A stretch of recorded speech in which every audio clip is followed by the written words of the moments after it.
Yes, we are live. Hi, everybody. My name is Velda Kiara. I'm the She Good Africa Nairobi lead. And something about She Good Africa Nairobi is that it's a community that embodies technical growth, networking, and membership, as well as visibility among all levels and career roles in technology for women. And our aim is to bring more women in technology, that is one woman at a time. So with me today is Esther and Gloria. So Esther is also a team member of She Could Africa Nairobi. She's going to be taking questions. And we also have our speaker, Gloria, who is a user researcher and experienced designer that loves to create better experiences for people by focusing on essentials, hence enabling them to make decisions faster. She currently works at Syntax as a UX designer and volunteers for anitaB.org as an open source design contributor. So welcome, Glorious. Thank you, Velda. So I think you've already introduced me. As Velda said, I'm Vianzi Glorious, my UX designer, and I'm very happy to be here. And yeah, let's make it as fun as possible. Okay, so towards the end, we're going to be having a Q&A session. So stay tuned for that. And in case you have any questions, please post them on the comment section. Yes. So Gloria, you can start your presentation. Yeah, sure.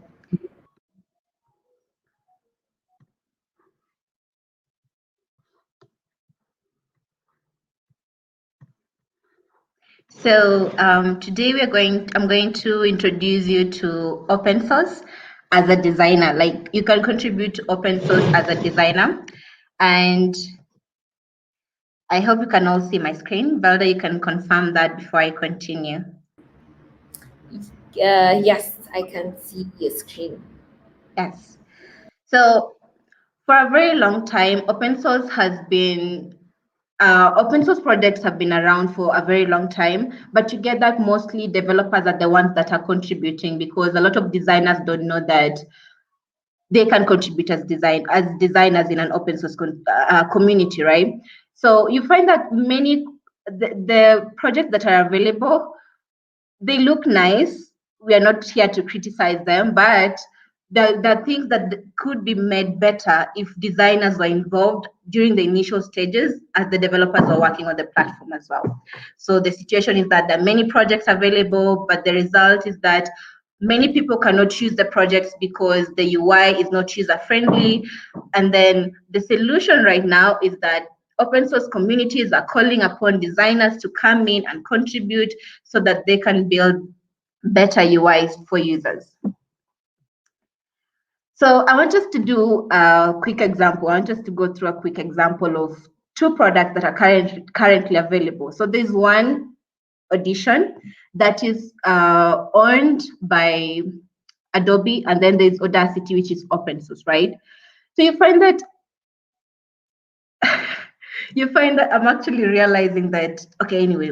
So can someone who in the session right now knows which one is Audacity and which one is Audition? If you can identify them, just say, let's choose the one or with the blue to be A, and then the one with the dark theme to be B. So which one do you think is owned by an open source community? And you could also state in the chat section why you think it is owned by an open source community. So I want us to do that. Just give your suggestions. Which one do you think is owned by an open source community and which one do you think is owned by Adobe? Yeah. So let's do that before we continue. So I'll stop sharing right no. Should I stop sharing? No. Just look at the slides and then tell me which one you feel like it belongs to an open source community.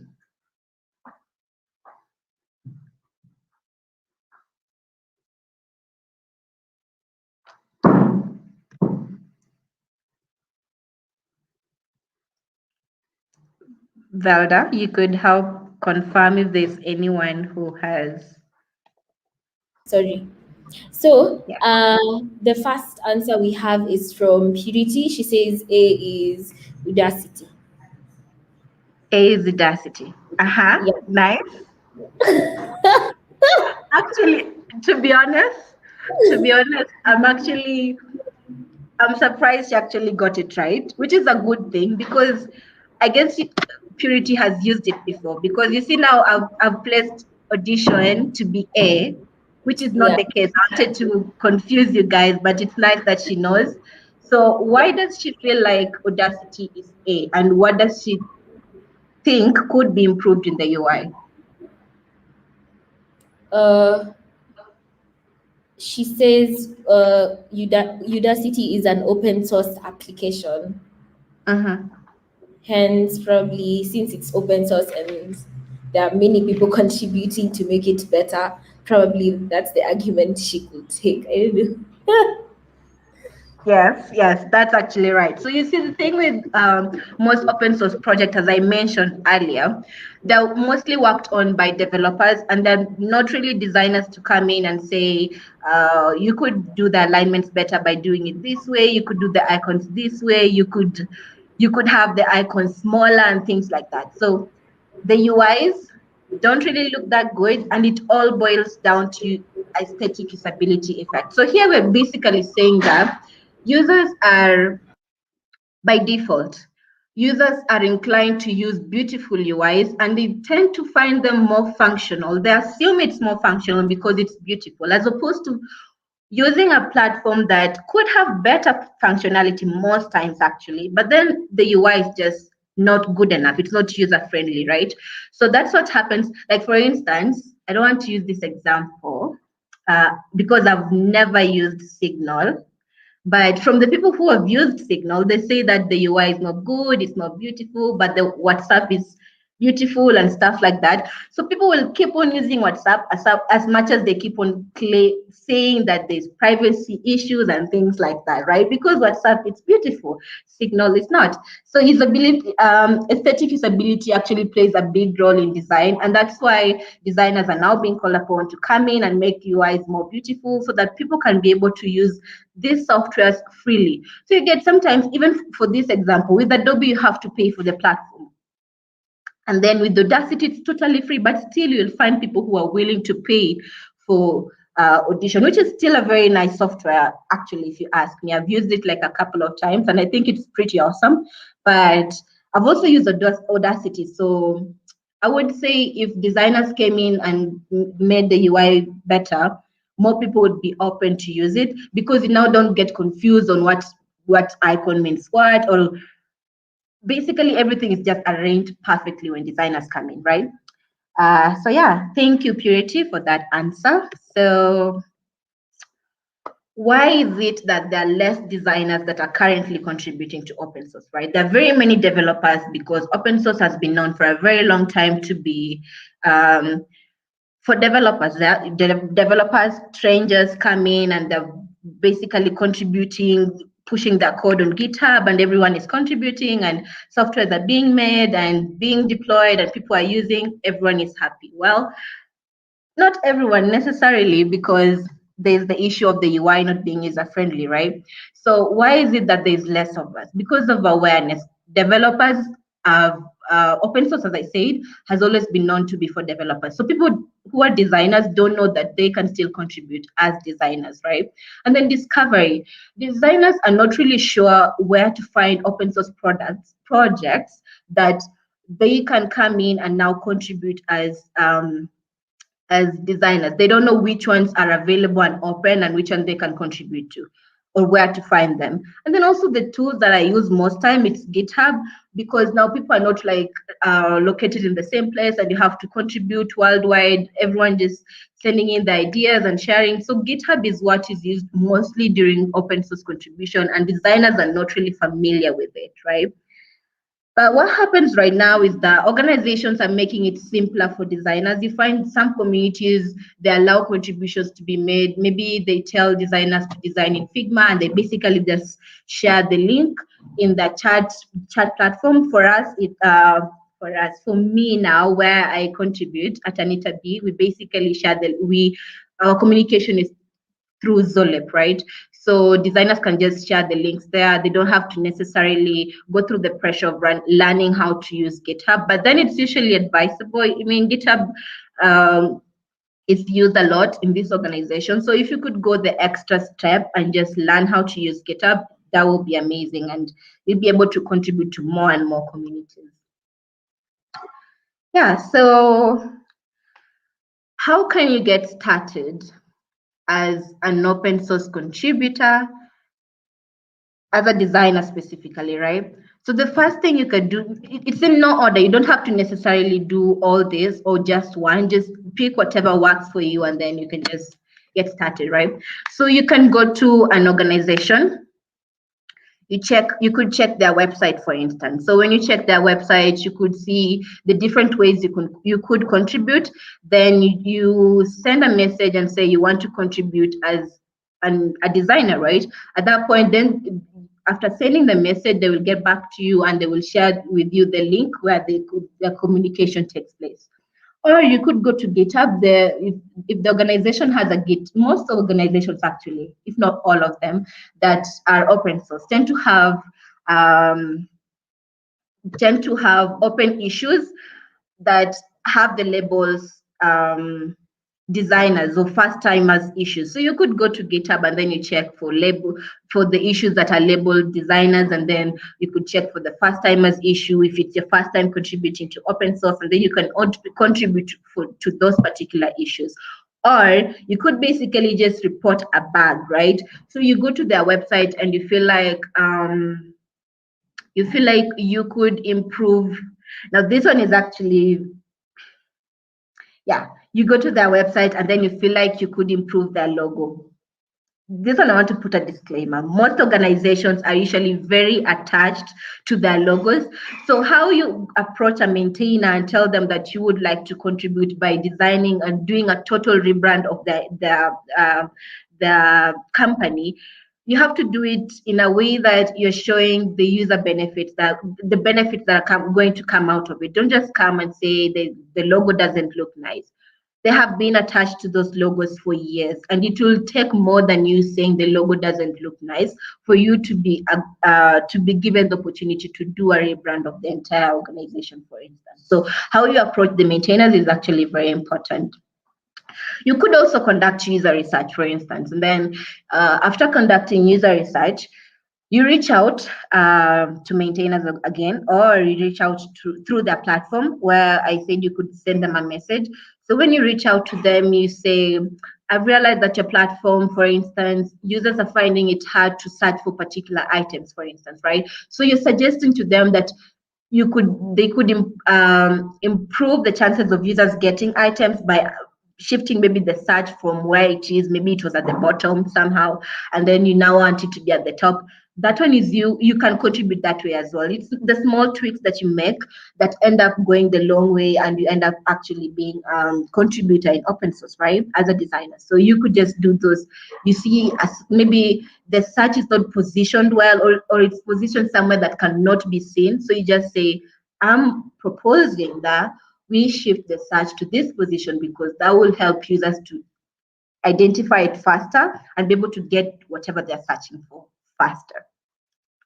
Another way you could contribute as a designer in open source is through creating a style guide. Now, this is my favorite because if you're creating a style guide, you're basically not opening room for you to be the only one contributing, but you're also opening room for other designers, right? Because you're stating the typeface that should be used for a particular project. You're stating the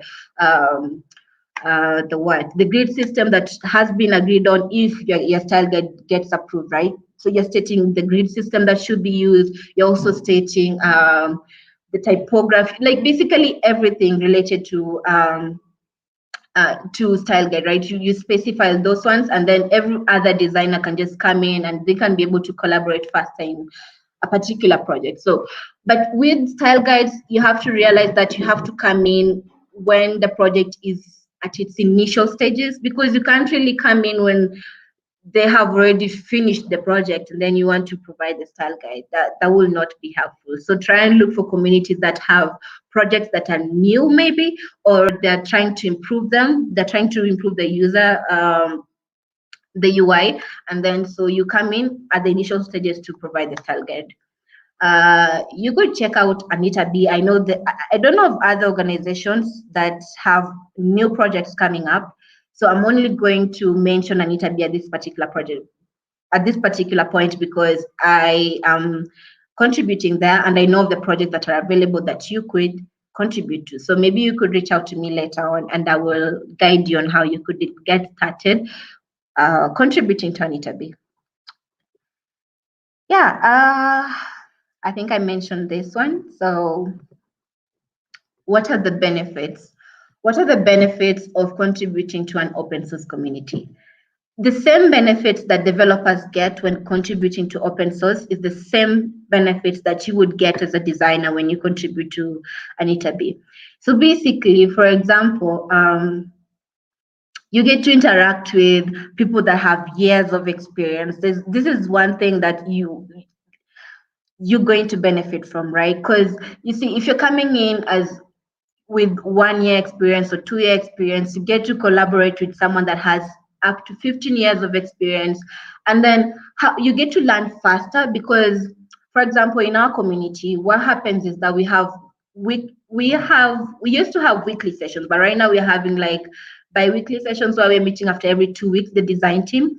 So we meet after every 2 weeks and people are given tasks to work on and then we review with them during the next sessions. And then when the designs are finalized, we now share them with the developers, right? So if you're coming in as a total beginner, you get the opportunity to interact with people that can help you in your career to grow faster because they have been there and they'll be able to guide you through it. And then you're also working actually on a product that is going to go live, right? You don't really get that a lot. It's like you're learning and using whatever you're learning to build what is you're sure it will be implemented.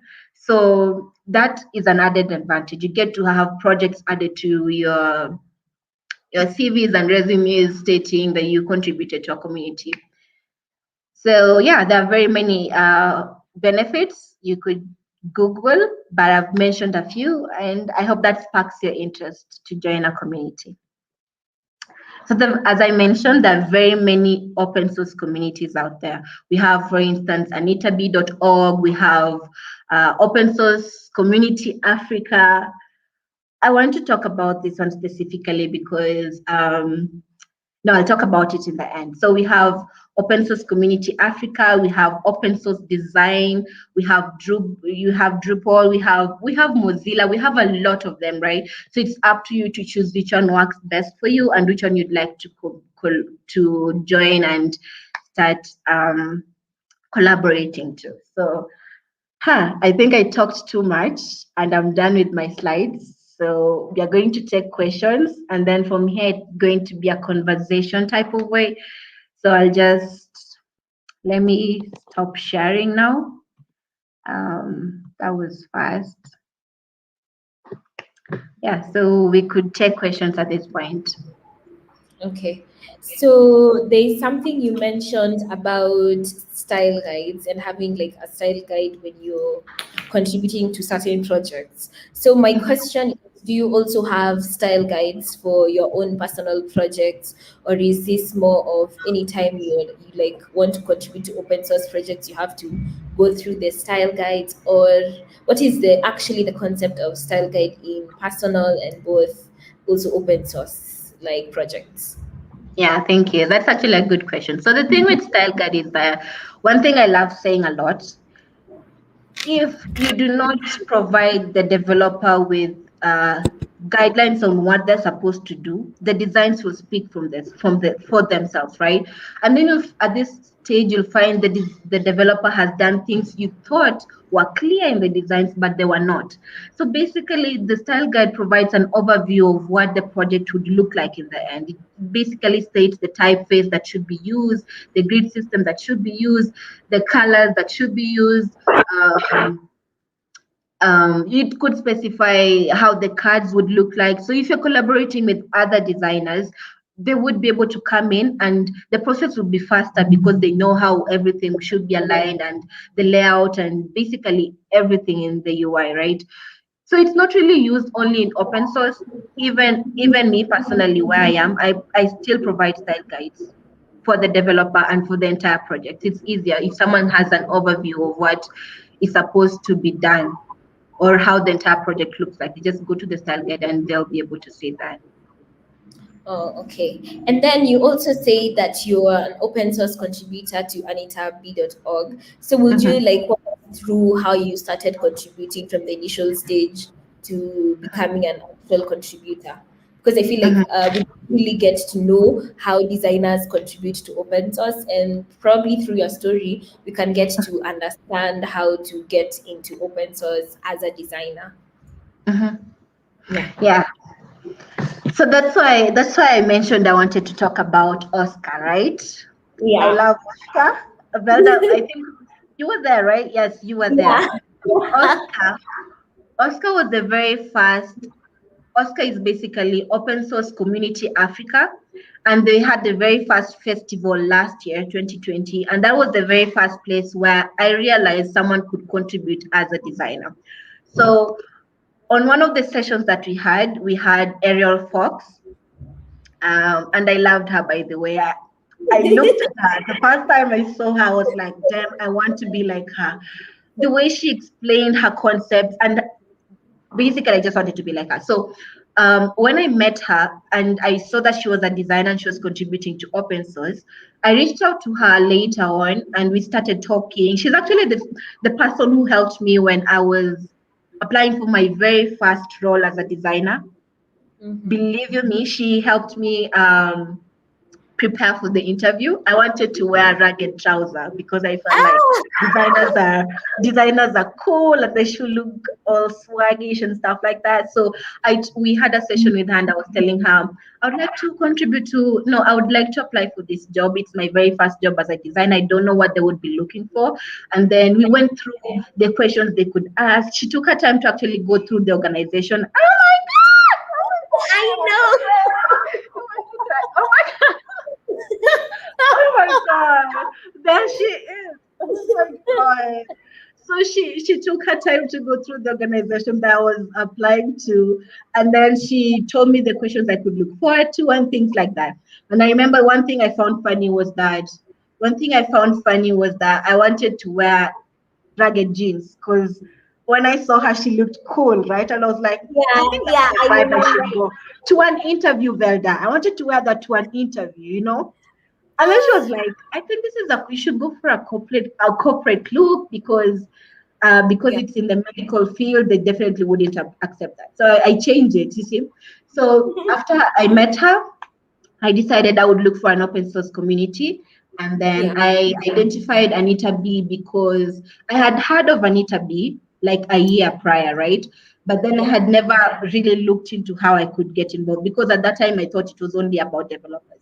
So I joined Zulip. For us, we use Zulip for communication. So I joined it and then I joined the design channel. And then from there, we started communicating. And one thing with open source you have to realize is that because you're all strangers in a way, you're not really strangers, but because we don't really know each other most times, it's rare for you to meet unless you're meeting at conferences. For yeah, you to actually find space, you have to build trust in the community. So you have to build trust by showing up each day, doing what you say you're going to do, the time during the time you say you're going to do it. So you have to build trust. Otherwise, you will come in and then you contribute once and then you feel like that's enough and you're gone. And then you come back again. You have to be consistent about it and you keep on doing it. So I joined Zolap and then we started communicating. I started joining the sessions, the weekly sessions, and yeah, that's it. That's the process with Anita B. But it's kind of different with other organizations. I wouldn't really know the process for the others, but that's it at Anita B. Oh, okay. And so I also read a previous article you had written about the whole process of having a back and forth with communities, like especially when you're designing something. So would you like walk us through the process of being told that, I know you like, of course, designers like their work, And to be criticized about your work or something that you're proud of, you have to like calm down fast and don't be in love with the design, obviously, because you'd be able to like see what you're talking about. If you want to add more features or remove like certain colors.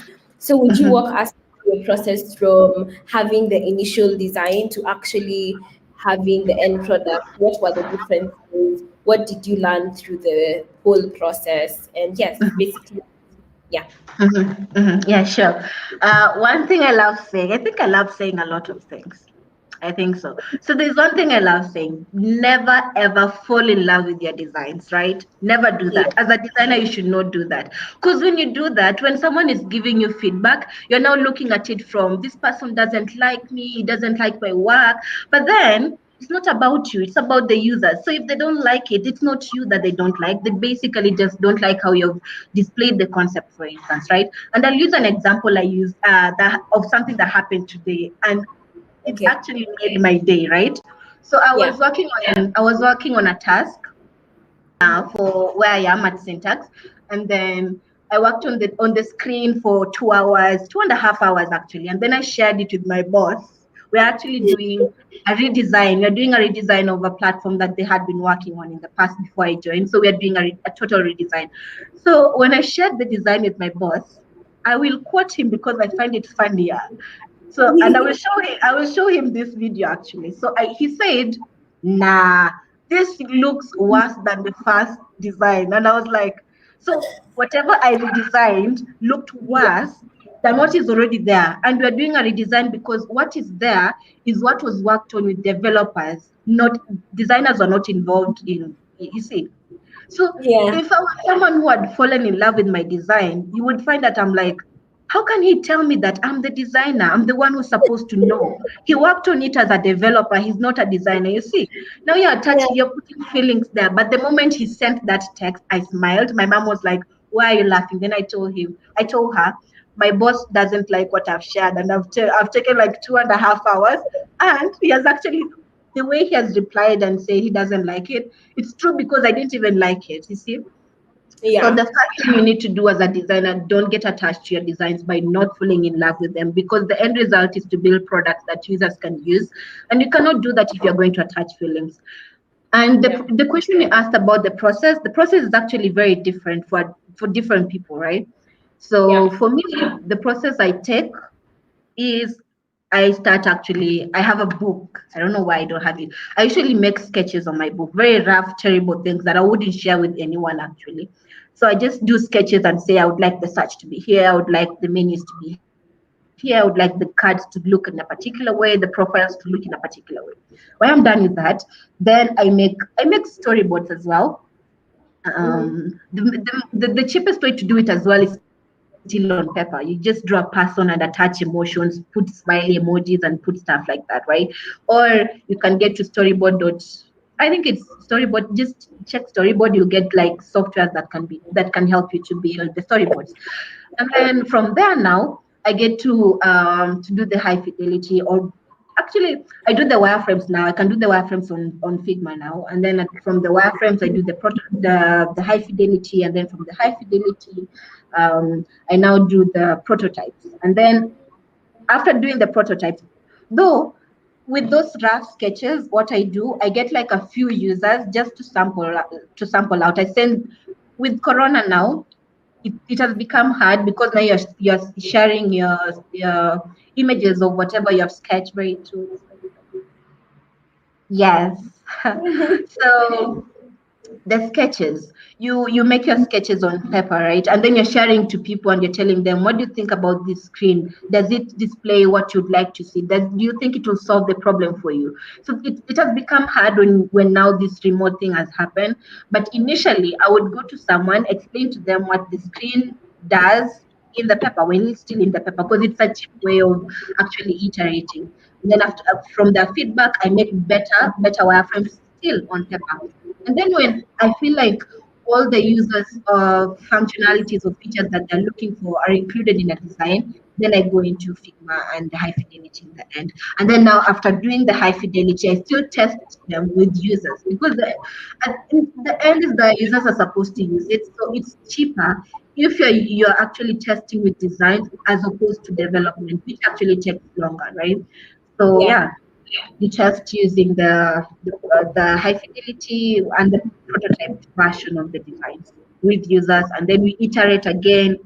It's a lot of iterations, by the way. Like at Syntax, I could just work on one screen a day, and I'm not lying.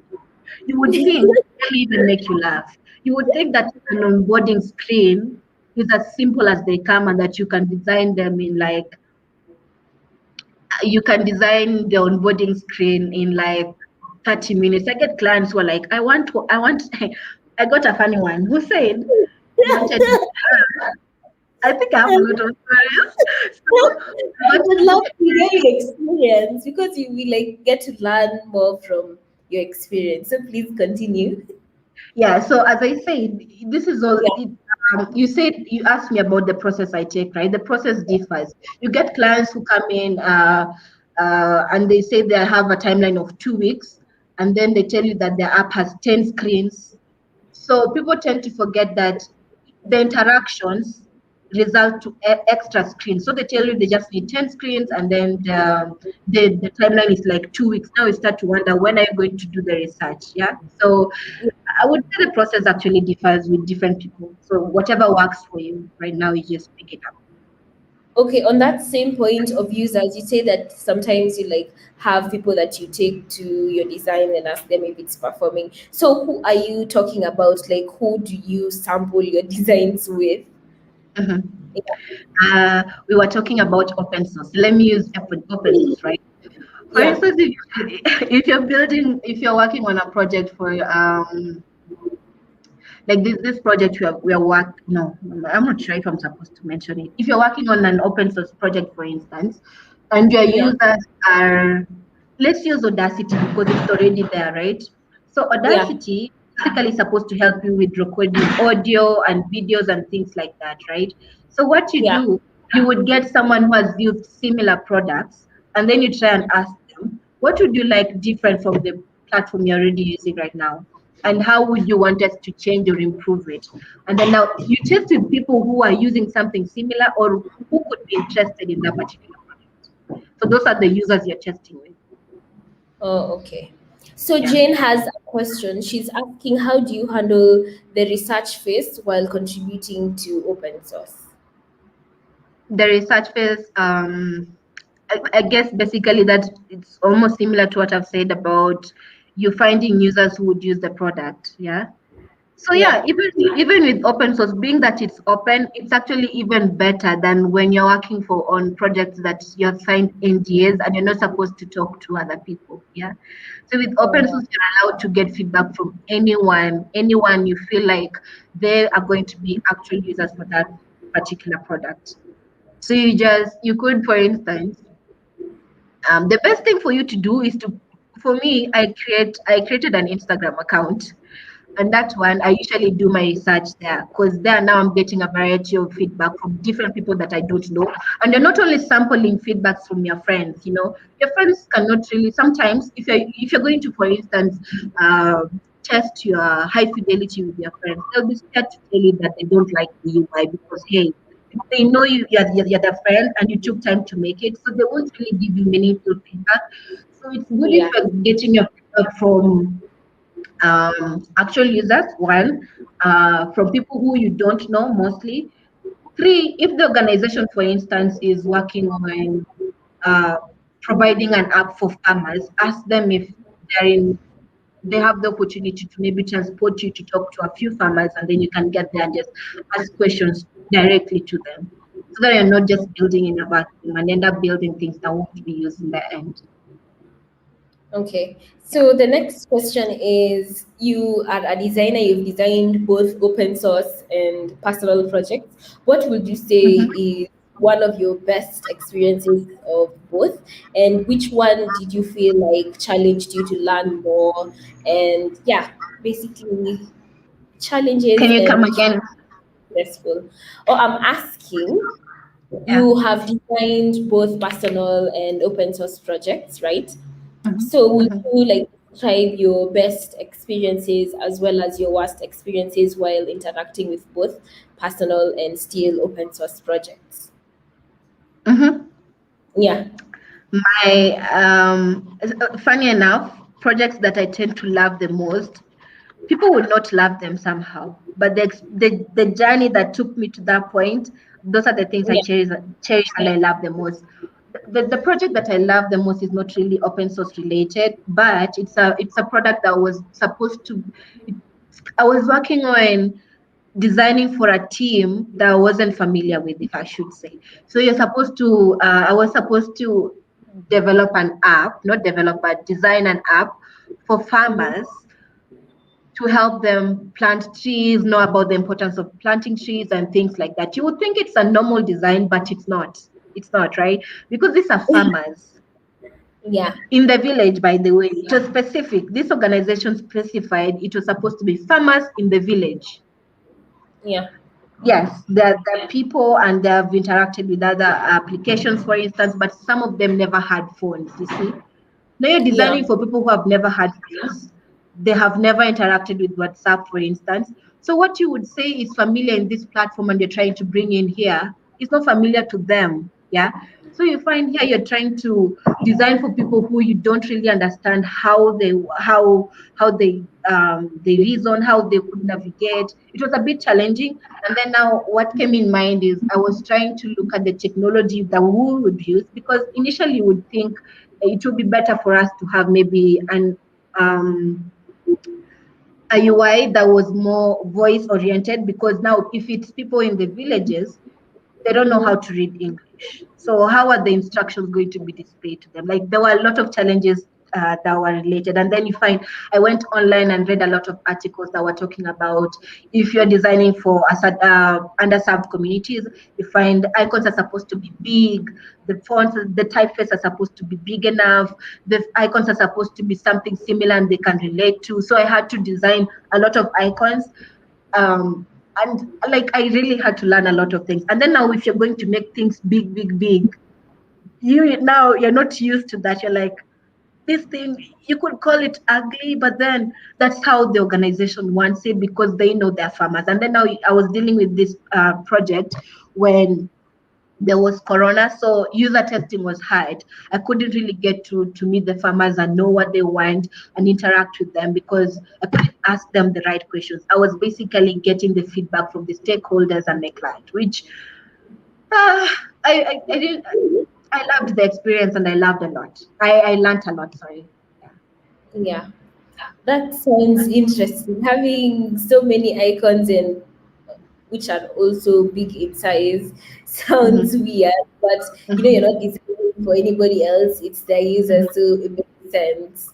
So Yeah. yes, another question is, would your advice be if there's a new designer, so a newbie who has never designed and wants to get into the design part to like learn and still be able to contribute to like open source projects? Like, are there beginner projects that they can start with and still learn on the job, or are there resources that they need to like go through first before they start designing? Yeah, So for me, if I'm being honest, I think the one thing that actually helped me to to accelerate my career was contributing to open source. I won't lie to you. I was close to a total beginner when I joined when I joined Janita B, right? But then if as I mentioned, you're going to interact with people who have years of experience and are very open to like give back and the way they teach, like this, they're so passionate. All communities, all open source communities, right? So if you're a beginner or you just want to start out as a designer, identify a community. Identify a community and make sure you earn the trust. If you're earning the trust, you have higher chances of the community members being passionate about your growth in general. And whenever you'll be having problems, they will always reach out to you. See, I have come to realize that, for instance, the second job, you see how these communities are so going. The second job I was applying to as a designer, the person who helped me to prepare for it is someone I met at an interview, right? So, and then Yeah. my articles, I was a beginner. I wasn't really, I wasn't writing a lot as a designer. So I got people from the community who helped me review my articles, and that has helped me to grow, right? So if you're starting out as a designer, to be honest, there's room for improvement in open source because you're not only working on projects that are going to be shipped out, you're working on actual projects, and you're allowed to make mistakes as many as you want before your contribution is reviewed and merged in the end. You get that you're given the opportunity to make as many mistakes as possible, and you learn in the process. So identify a community and just come. Yeah. Okay, so you're also working at Syntax. Would you like tell us, I don't know, your job application process or probably the processes? I know it's different for designers as compared to developers, and mostly like for developers, you have the data structures and algorithms interviews and like different kinds of interviews. But now for designers, what should you expect if you're like applying for a job? Yeah, Mhm. yeah. This is What do going you to be a expect? fun, this is going to be a funny one. This is going to be a funny reply because I realized this when I was Mhm. applying. When I was applying, so I'm not really. To be honest, I decided to go freelance for a while because I no, I'm not even a freelance designer, to be honest. Okay, let's just say that from my experience, from Mhm. my experience, Mhm. people are more interested for design roles. Your process is more important than beautiful UI. If I'm being honest. Oh my God! Thanks, Ivan. Like crying. Yeah. So people are more interested in the process as opposed to beautiful UIs. So you find when you're starting out as a designer, your main focus is to just provide the end result, right? But when you get to the interview process, they start asking you, why did you decide to use that typeface? Then you're like, it is free and open source and I could use it. I say, you have reasons. And then they ask you, why is it that the buttons you decided to have to include the corner radius in this website and this one you didn't include? Yeah. I decided to try something different. What did you decide? No, that's not it. Like you're supposed to have reasons for everything. They will ask you, they will narrow down to why did you decide to use this particular color, not this one, right? Because of color psychology, you're supposed to know that different colors has different information. So if it's a corporate website, you definitely wouldn't use some color, some, for example, if it's a tech related website, for example, it will be hard for you to find pink as the primary color in a tech related website or red, right? Those ones are passion related. Those could be found in dating sites. So you find someone who doesn't have years of experience or they're new to this interview process, that they find instead of the interviewer saying, this is beautiful, we like your work, you're hired. They're asking you why you use the color. You're like, How ask am I me. supposed to know that? You'll be surprised. People are more interested in the process. They're not interested in the end result. So if you're starting out and you want to now start applying to jobs, let me use this. I made a mistake. I made a Mhm. mistake. So in general, I've only applied to two roles my entire life. I'm not that old, but I've only applied to two roles, right? But there's one that I made a terrible mistake, and I think I still live with it. So what happened is that I was asked to do a task. The recruiter reached out to me, right? And then I was asked to do a task. And then I thought that as a designer, my task was only to provide the high fidelity and the prototype, and that's it, right? So they asked Yeah. me to do the user research and provide some other to do the user research to explain my process and things like that. And I was like, these ones are taking me for a cruise. Is it cruise? How do Nigerians say it? I don't know. I can't pronounce it well, but it's kind of the same. It's in Yeah, line like with what. I thought they were wasting my time and they were not looking for a designer, you see. Because Yeah. now the user research bit and everything that they required would take me like for me to do it perfectly, it would have taken me like a week and it was a lot of things. And then I felt like I wasn't required to do that. I didn't know I was supposed to do that as my job description as a UX designer. So I messed up because I was new. The only thing I provided the high fidelity and the prototype. Then they asked me, they said they liked it and they said, we'd like to see your process. Could you please put it down, like explain it in a document? And I was like, nah, you're going to get me there and then you start getting me to do UX writing, right? I was so confused at that time. So you're supposed to know that the UX in design, the process is more important than the high fidelity and the prototype. Yeah. So learn about the different deliverables you're supposed to have as a UX designer. There are very many actually, even the wireframes, the storyboard, the user research, like basically a lot of the personas, a lot of things you're supposed to know, right? Not only the end beautiful designs that you see people posting around. And Okay. then, So, maybe mhm, I should just add this. Do yeah, not get pressurized at all when you go to Dribble and Behance and you see all these beautiful UIs that you can implement them, but yeah, most times you find that those sites are they're the perfect world. You see where everything works perfectly, and some of those things cannot reach the development phase because they're basically just too good to be true. And for you to know that, if you mm-hmm, look at most of the apps that have already been developed, you look at LinkedIn, you look at Facebook, you look at Twitter, you look at a lot of them, you wouldn't really find a lot of fancy things going round. It's yeah. simple and straight to the point. As long as you're solving a user problem, that's it. Make the UI beautiful, but you don't have to pressurize yourself by looking at whatever you find on Dribble and Behance. You can use it for inspiration, and if you just want to look at how 50 years to come, beautiful things will come. You could use that, but don't put yourself down if you can't get to that point. The point of what you see on Dribble. Yeah. Okay, so you've talked about something on colors. So I would like you to like dig a little bit deeper and tell us more about the process of picking the color that is supposed to be used. Like as you said, you worked on something on an application for farmers. So what are the colors that did you use for that particular product? And what else? Like what other colors? Is there like resources for colors that we need to go through before we can select colors that we can use for various designs? Mhm.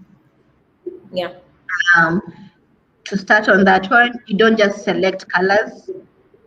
Every color has a meaning to it, and whatever you're building will determine the color that you choose. So I basically rely on color psychology. You could just Google it. That one will show you what different colors imply and why you would need them for different applications or websites, right? So, for instance, and then most times you find that the color choices, I'm not the one who makes them sometimes. So, for instance, if I'm doing a redesign for a client, or if you come to Anita B now, right? Anita B yeah, already has a color palette that have been chosen and have been used for years. Years, right?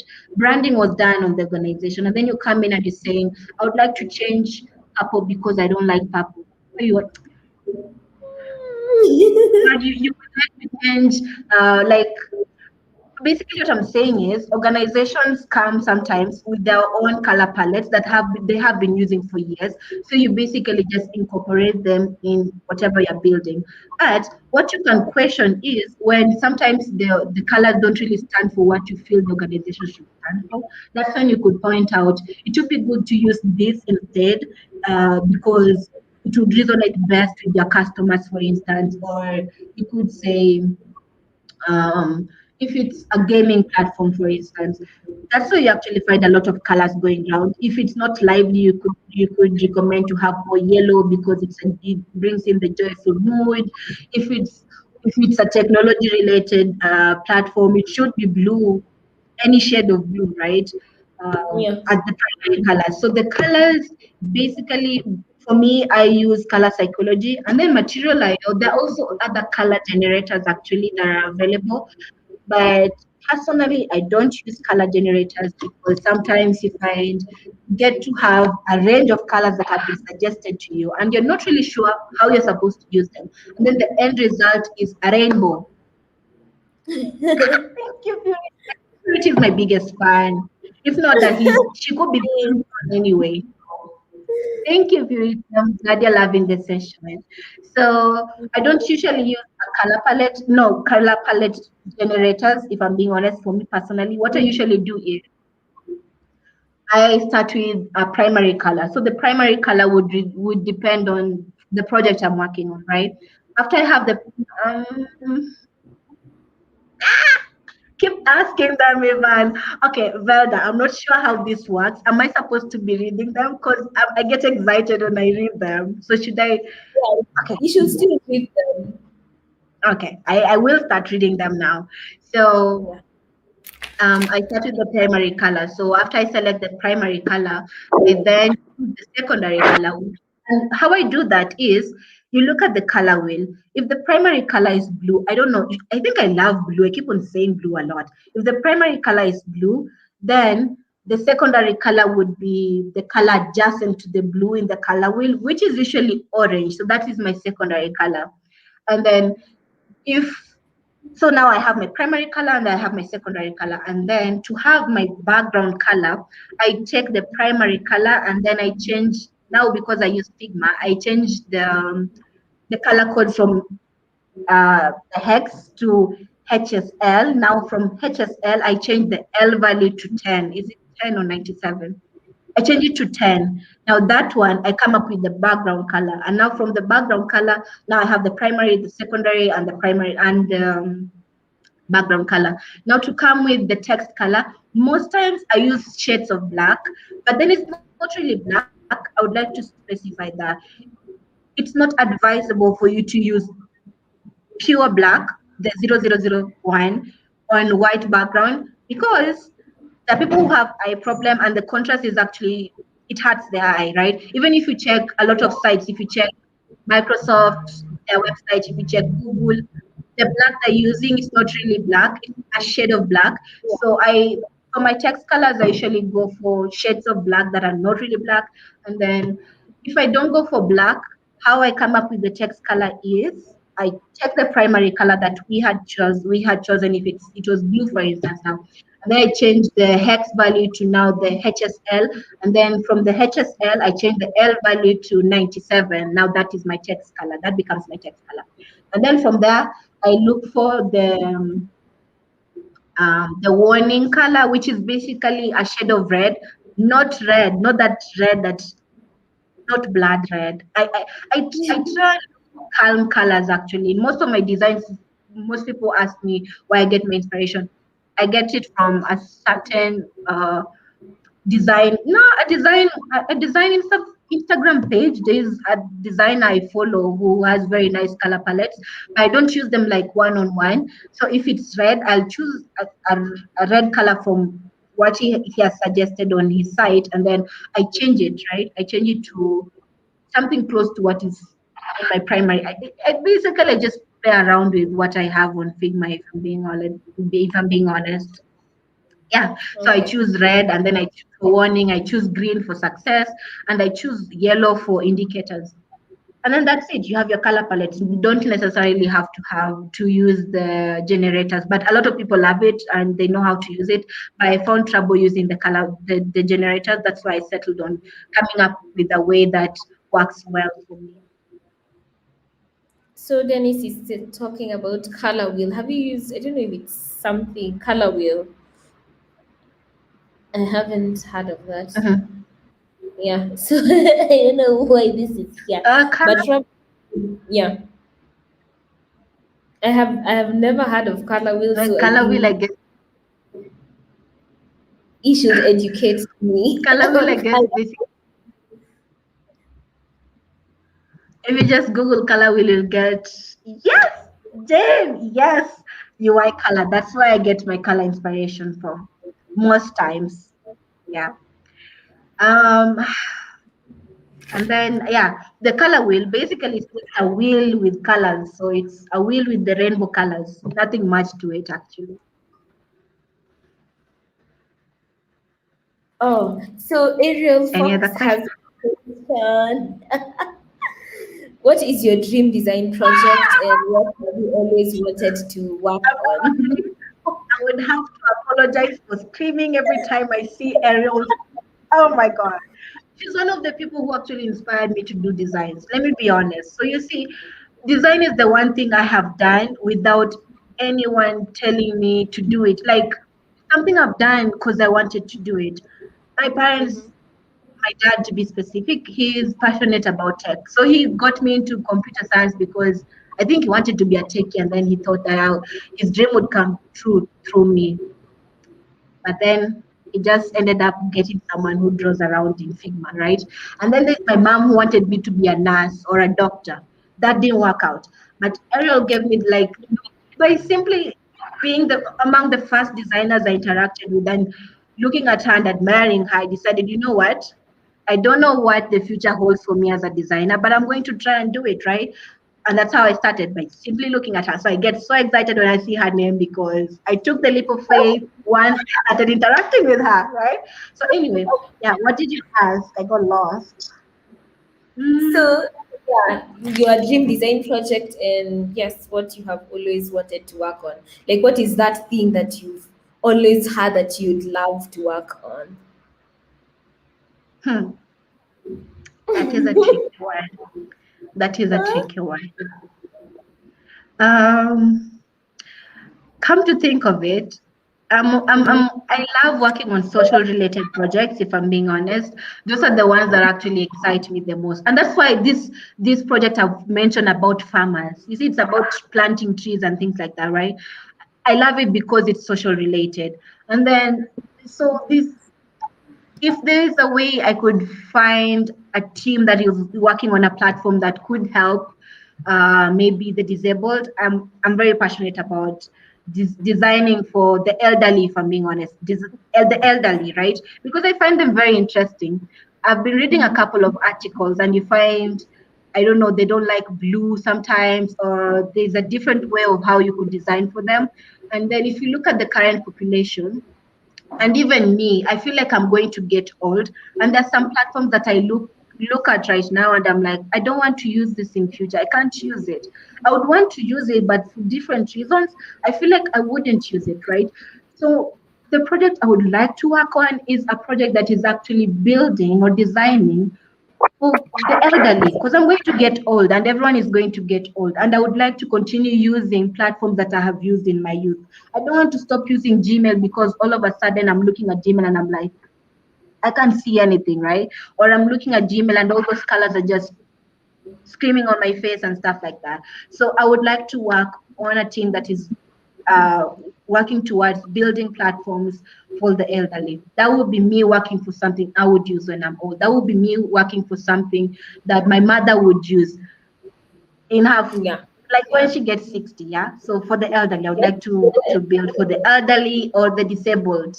That's my end goal, and I hope I die by the time I die, I at least work on one or two projects that are related to that. Okay. So the next question is from Margaret. She says, how do you work around a situation where the organization has crazy color combinations and they insist on having their colors on the design? I'm going to use someone else's example for this, right? No, let me use my own example. So how do you work around the situation where the organization has credit?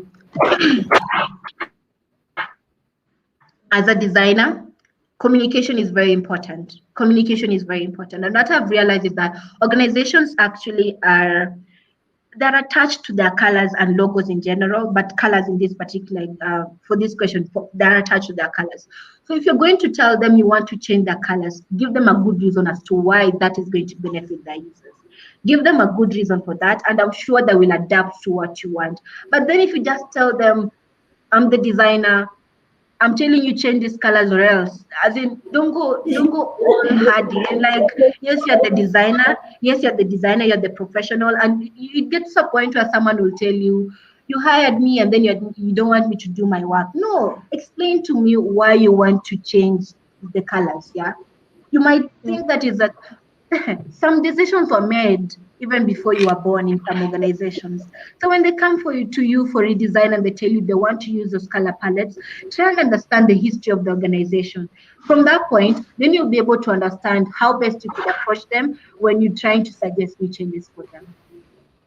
Okay. Yeah, so having the right reasons and relaying them in the right manner, that one would go a long way, other than you putting a crown on yourself and acting like the princess of design. That will not work on anyone. It won't work on anyone. Okay, so the next question is Ivan Villa's question. So it's a two-part question, I think. So he says, let's say I'm working with organization X and their main color is red.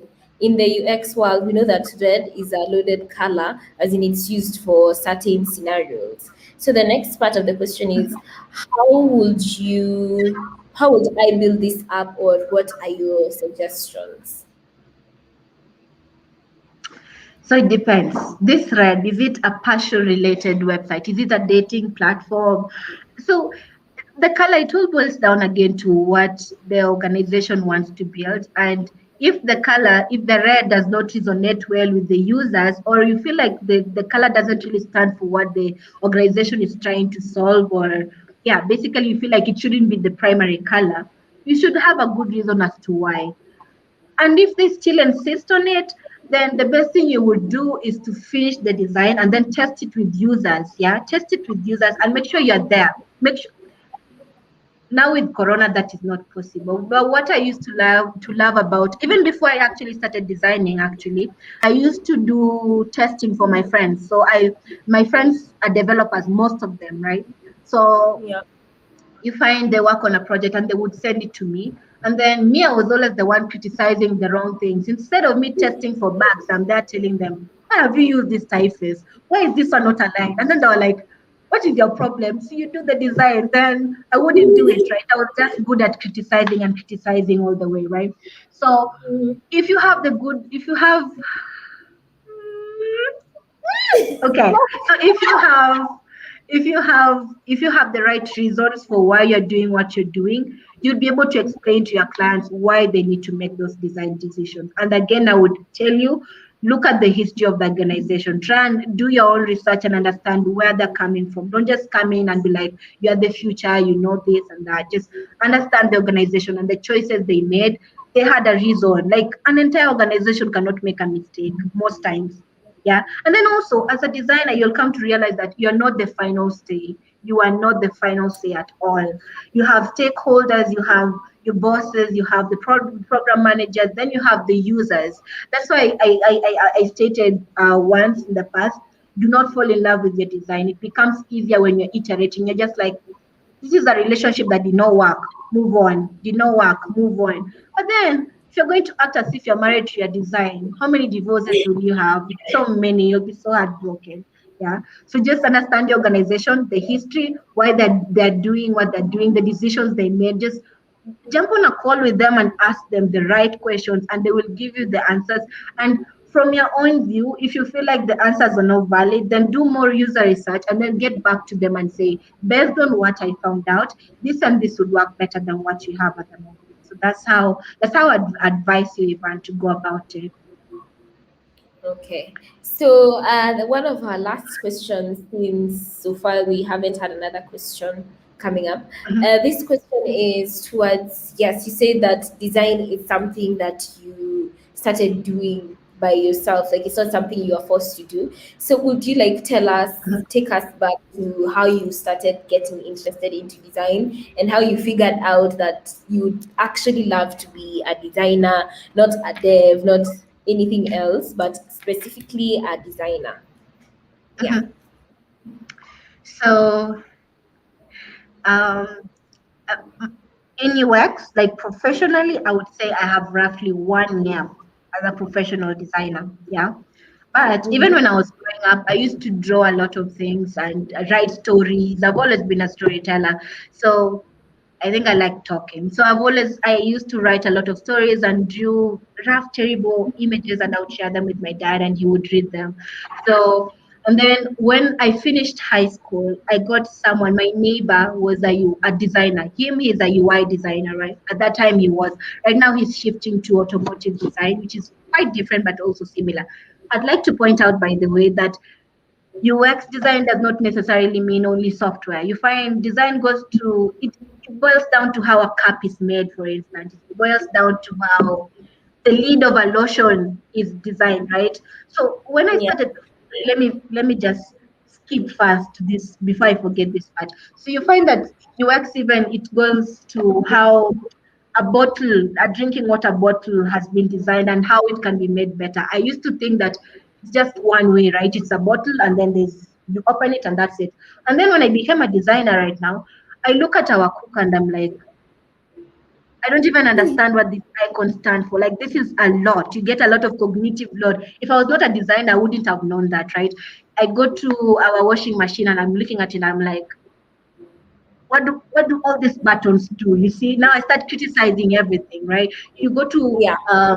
basic lamps, like you want to switch on the lamp and you're like, why is this pattern a triangle? Why could it be a circle or a square, right? So design does not only mean you're only designing softwares, but that's what I'm doing, basically software alone. But then it narrows down everything and how you can make experiences for people better. So anyways, so first I was talking about high school. I finished high school, and then my neighbor was a UI designer at that time. He was pursuing computer science. He was a computer science major, and then he was doing. He finished, and then he just started out as a UI designer. And then I would sit with him and watch him designing. And I remember looking at him, and me, the only way I knew at that time I Yeah. had it wrong. You see, at that time I had it wrong, and I'm very proud that I made the leap of faith. So at that time I had it wrong. I would look at him and I would wonder why he has chosen poverty. Because, like, I used to When tell you him, say something like I used that. to tell him, and I'm not lying. I used to tell him, and I'm not lying, because he was doing computer science, and then I had never heard of UI design or the UX design. I had never heard of it. And then he would be talking about it so passionately, and then you find someone who is broke talking about something passionately, and you're like, you woke up and chose poverty. You see, because you're doing computer science. Why don't you learn how to code, right? So Yeah. I would sit with him and he would show me a few things. I learned how to use Photoshop from him actually. And that was basically after high school, just a few things here and there. And then I joined the university and then I started doing computer science. And then he continues, we were talking and he's like, I designed for this client and he just paid me 5K. And I'm like, you're not in America, you're in Kenya. People don't know about design. Why are you doing design? I didn't get it. For me at that time, I felt like I was supposed to be in school, learn, get money, and then, Yeah. Live I don't want to luxurious. say get. Go I to don't the want to say get Bahamas. rich. I don't want to get rich. I don't want to say get rich, but we all want to live a good life, right? And Yeah. that didn't seem like it was going to happen for him as a designer because it was a totally new field in Kenya. Not a lot of people are not receptive to it. A lot of time he would text me and complain how he would work an entire day or an entire month designing something, and then he's sharing it with clients, and the clients are like, you sat with the devil and came up with this. Like they don't get what you're doing, right? So, Yeah. and then I get to now 2019. 2019 was how is it to get into UX? Yeah. So I'll get back to that question later. Yeah. So I get to 2019. 2019 is the at Talklift. That's the very one of the very first companies I interned in as a software developer, right? 2019 towards the end of 2019. So I'm given a task. I'm given a task, and then I said, "Huh." I usually see Sami designing, and then he says, when you're building a product, you have to start with design, and then you get to development, right? So I was like, Yeah. let me try my boss and tell him that I have a bit of UI background, so I should design it before I work on the website. And then I tell him, and he was like, yeah, sure, you could try it. He was actually a very good boss. Shout out to him. He's not here, definitely. But he was a very good boss because he provided a platform for me to learn, which is not very common in a lot of companies, but yeah, he did that. So I designed it now. I was allowed to design it, right? And then the first day I'm struggling with Adobe, the second day I'm struggling with Adobe, the third day everything is looking ugly, right? So the fourth day I was supposed to do then what is it called? Like I was supposed the showcase. I was supposed to show people what I had come up with.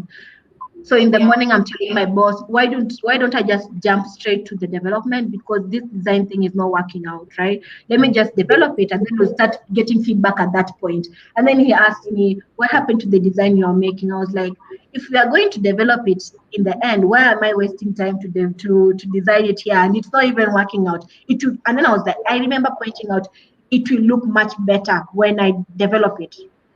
The thing was that I was really struggling with design. Most people you find they think that design is easy, but wait till you open Figma and everything is just white. You're like, what am I supposed to do with this, right? So that's what happened with me. And then he allowed me to develop it immediately. And then yeah, I had skipped that design process.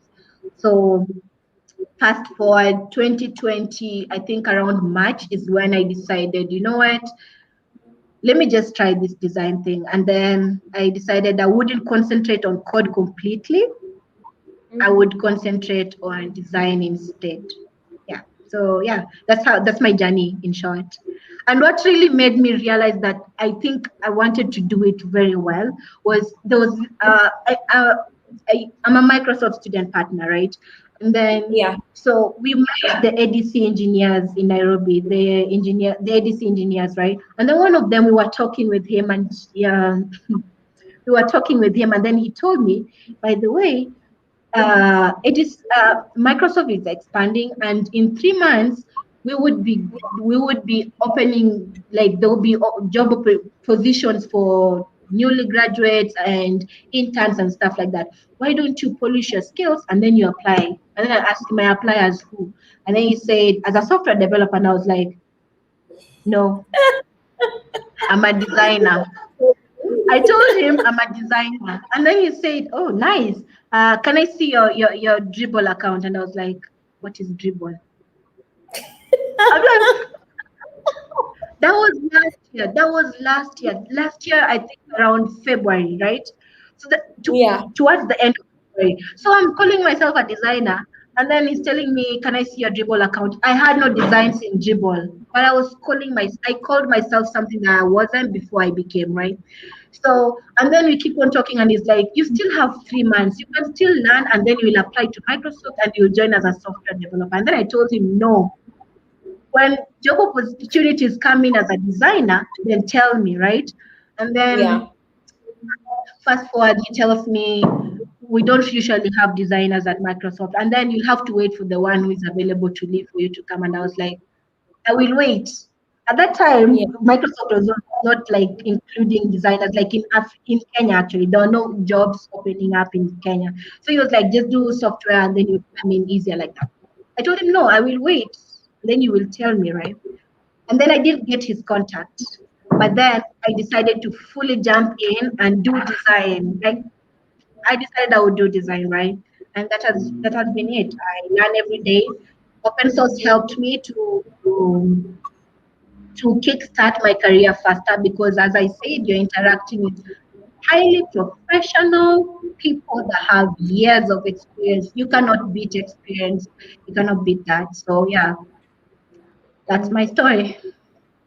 It has been one interesting ride from Mhm. Yeah. not having a Behance account. So let me ask you a question. So is Behance like an equivalent of, let's say, like for developers we have GitHub and GitLab? Is it like a place where people showcase their designs? And what other platforms are available? Is it necessarily you need to have only Dribble, or is there some other platforms that also provide the same thing for designers?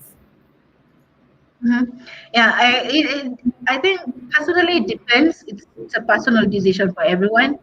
But Mm-hmm. yes, Dribble and Behance is an equivalent of GitHub where you're pushing your code and employers can come in and check your code there and they can decide to reach out to you from there, right?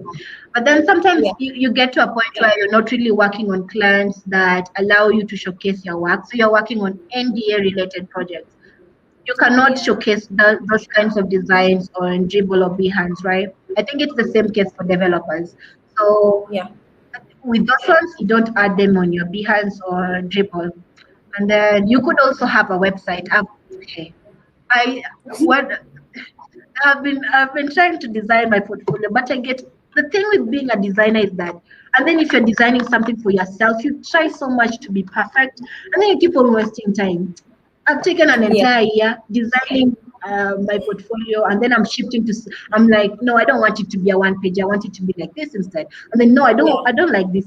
So you keep on shifting a lot. So you could have a website as well where you're just showcasing all your work, or Yeah. sometimes you could have. Some people have PDF where they put all the case studies.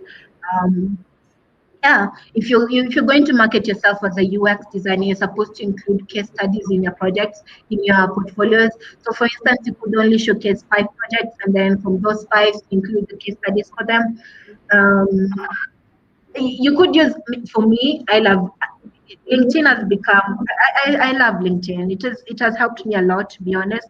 I started getting active in November. I started getting active in November, and that alone, I'm not active anymore, but I would advise designers to take advantage of LinkedIn so Mm-hmm. that whenever someone is thinking of hiring a designer, they at least have you in mind before they reach out to someone else. So just and then keep on sharing your work. I know as a designer, the one thing that can hurt, not really hurt, but don't don't fall in love with the designs. If you don't fall in love with the designs, if you post them and then you get like one like, it won't hurt you a lot. It won't hurt you.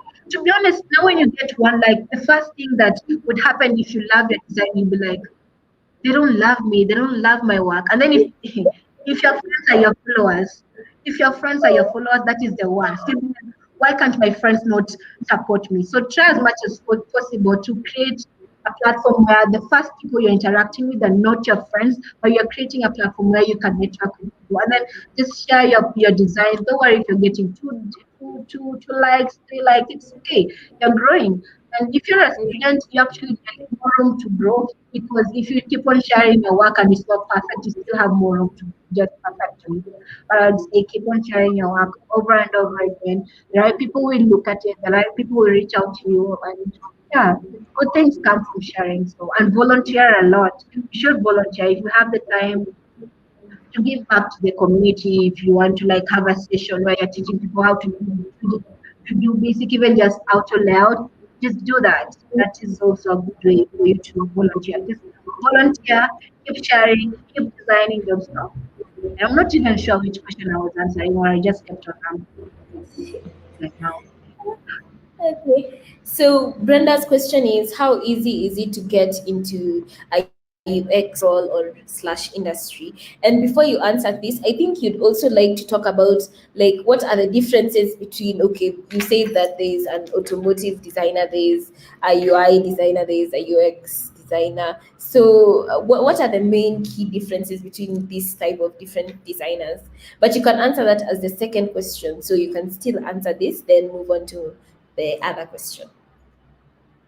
Hi, Brenda. So here's the thing. It's not easy. I wanted to say you can come and try test the waters to see how easy it is. It is not easy to position yourself as a designer because, first of all, a lot of people get design wrong. They associate design with good UIs that are just beautiful, right? So sometimes to get to that point where you keep on delivering beautiful design, beautiful design. Hey, it's draining, it's hard, but then you're not supposed to concentrate on beauty only, you're supposed to concentrate on functionality and your users. If your users are the end goal, then focus on them mostly as opposed to beauty. And then when you do that, it becomes easier for you to communicate with your clients who are going to be sometimes you have a hard time, especially if you are new in the industry. You have to explain yourself more. You have to explain yourself more because now it's like they're giving you an opportunity to show them why they should keep you or get a more experienced designer, right? So explaining yourself is the biggest thing you have to learn as a designer, and communication is actually very important. Learning how to do that early is good and important as well. So it's not easy. I won't lie to you. It's not easy at all. It's actually hard, but I don't want to say anyone can design. No, no, not anyone can design. But if you really love it and it's something you'd love to try out, you could try it out. I mean, Corona has given everyone extra time. So you have extra time to try something new. If you're a developer, you could try it on the side. And in the end, you'd end up being a front-end engineer who is perfect in UIs. Cannot be perfect though. Who is good in UIs and also good in code. So just try and see if it's something you'd like to try out. And then to your question, Velda, design is actually very broad. You have graphics. You have graphics. You have UX writing. Thank you for thank you so Dick. So you have graphic designs. You have UX writing. UX writing is where, for instance, if you look at websites, you find the content that is there. That one has now been or if you look at hmm, if you look at Taweza, okay, there's this thing that Safaricom has. Where am I forgetting it? Like a simple statement. Someone can pay you to come up with a tagline like "with you for the rest of your life," or I'm forgetting what I'm trying to say, but I'm saying there's UX writing, basically coming up with the content for the website, and then there's also graphics. Um, there's graphic design. There's UI. UI. You're now concentrating only on the end results, but not really the end results because you still have to do the process, the wireframes and all that, and user testing, right? So Yeah. there's UI and then there is UX. UX now covers. I would say in Kenya, I would say UX is Baba Yao or Mama Yao. Like UX carries everything, yeah. Because UX, you're not only I would say UI is under UX because if something is beautiful, then a user's user experience has been improved in the end, right? So that is, and then UX is now user experience, and the user experience is the accumulation of the small decisions that you keep on making, right? So UX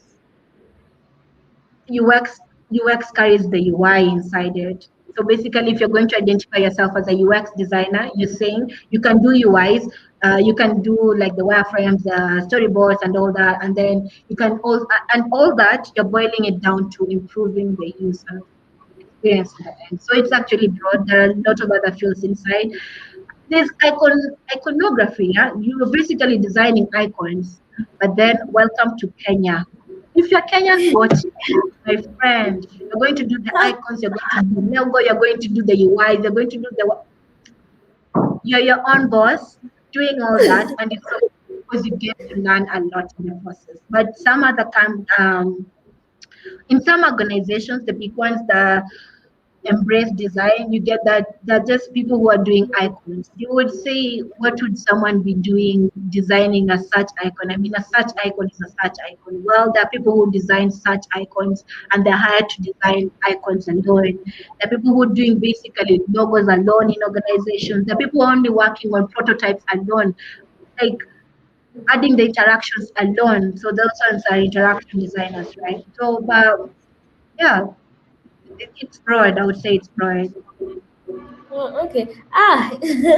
Thank you, Ivan.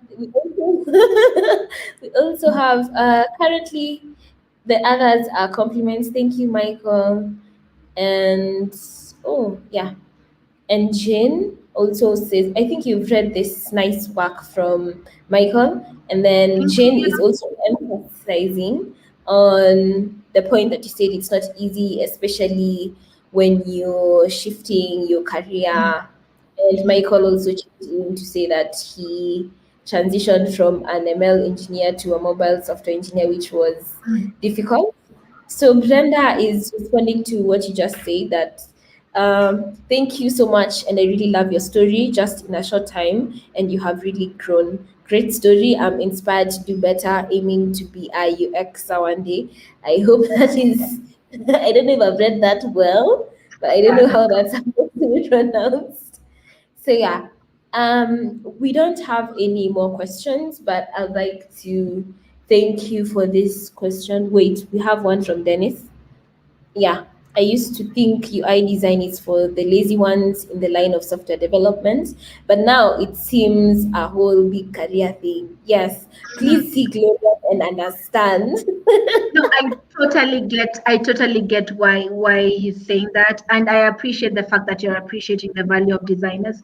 Here's the thing: I don't want to say I get offended, but I get sad when sometimes I get to Twitter and people are saying, maybe someone just asks, why is it that people get into UI design, and then someone is out of ignorance, they're saying that.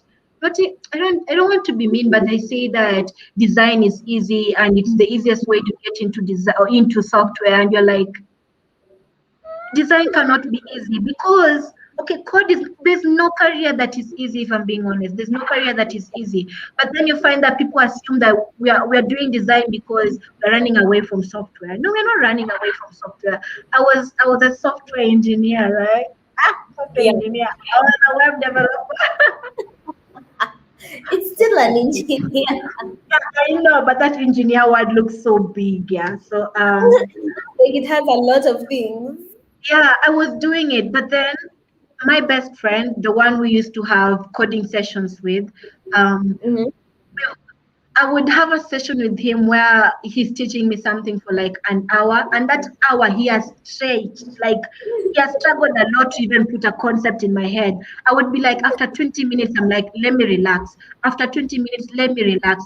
The moment I started designing, I'm not lying. There are days I've gone up to 48 hours without sleeping, simply designing. Now that's what passion does to you. If you find something you're passionate about, you can go hours doing it. But then if you're doing code because you're looking for money, you're going to take you're going to take a long time, for instance, struggling to do something that you don't like. So if Yeah. now, the developers I know that will take hours coding because they love it. But me, 1 hour straight, something is not working, let it sort itself out. I would leave it. But as a designer, I would work on a single screen or even just 3 pages. I could work on 3 screens in a week. I could go Mm, three up to 24 hours straight without sleeping, simply designing because I love what I'm doing. So it's not that it's easy, it's where your passion lies. So the good thing with development in general or tech in general, there are a lot of fields you could explore. There was a time I wanted to be an machine learning. I wanted to do machine learning. In fact, my parents wanted me to do cyber security or machine hey. learning for my master's in November last year. I don't want to lie to you, November last year. So when I came into LinkedIn, I wanted to I was telling myself that if people don't like my work, I'm going to be honest with myself. If I don't find something good from sharing my work in November, and that's actually why I started posting in November, I was giving myself a chance to be honest with myself. If people don't like my work, I will go back to school and do this master's in machine learning and cybersecurity. But then again, I was going to do something that I didn't love, right? But then when I Yeah. posted it, started getting like high reception, and I was like, maybe I should hang on to it for an extra 2 years to see where it goes. And it has been 3 months. I'm Mm-hmm. very happy where I am, and I keep on doing it. So just find what you love and keep doing it. Find an open source community. It will help you grow faster, and you will be able to grow. I'm not lying to you, very fast. The skills you get by basically listening to people who have more experience, that one cannot be replaced with articles you read or no matter how many courses you take. I basically look forward to our open sessions that usually happen like twice a week. It used to be once a week.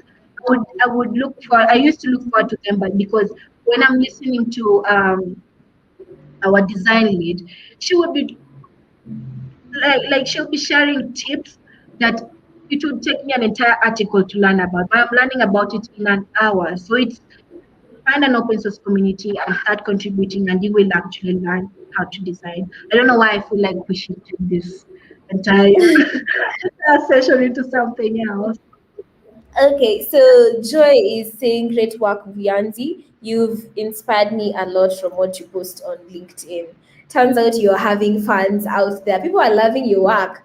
Before you decide to be a machine learning engineer, please reconsider your option of being a I'm not designer. even lying. I'm not going to do what the hell. What I don't even that was my parents looking out for me, to be honest. They were parents always want the best for us.